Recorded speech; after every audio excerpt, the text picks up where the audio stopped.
Soleil is a very creative and curious cat. She dreams of becoming an artist.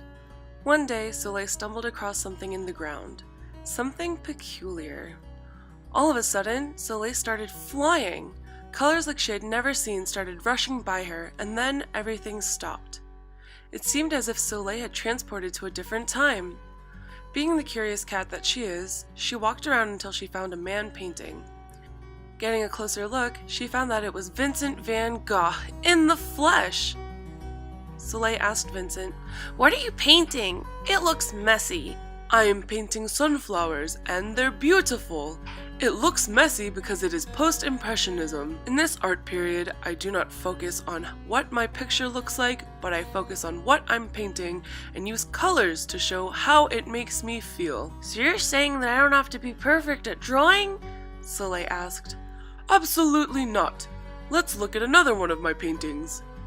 Do you see how I draw the wind? It is abstract. That means I use my paint to make shapes, forms, and textures to show the wind, something you usually cannot see," said Vincent. "So I don't even have to learn my shapes?" replied Soleil excitedly. "Now don't be a silly cat. I use shapes all the time. In the buildings, what shapes do you see?" "Triangles! Oh, and squares!" exclaimed Soleil. "Yes, Soleil, shapes like that are called geometric shapes. Shapes like those and others like circles, rectangles, and octagons are shapes that you wouldn't see naturally." "But what about the wind? It's so swirly. And what about the moon?" asked Soleil, confused.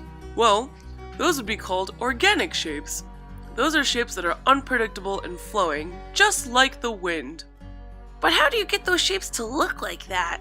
Soleil's curiosity grew and grew. "I use an artistic element called line. Lines are the paths and edges where I put my paint. They can be thick, thin, straight, curvy, slanted, and more," beamed Vincent. "Wow! Thank you, Mr. Van Gogh. I'm going straight home to start painting my own masterpieces. Wherever my home is." "Well, it's been fun, Soleil, but I must get back to painting my sunflowers." Vincent had started to fade away, and that's when Soleil woke up. She had been napping the whole time. Shaking off her dream, Soleil felt inspired to paint her own post-impressionist sunflowers.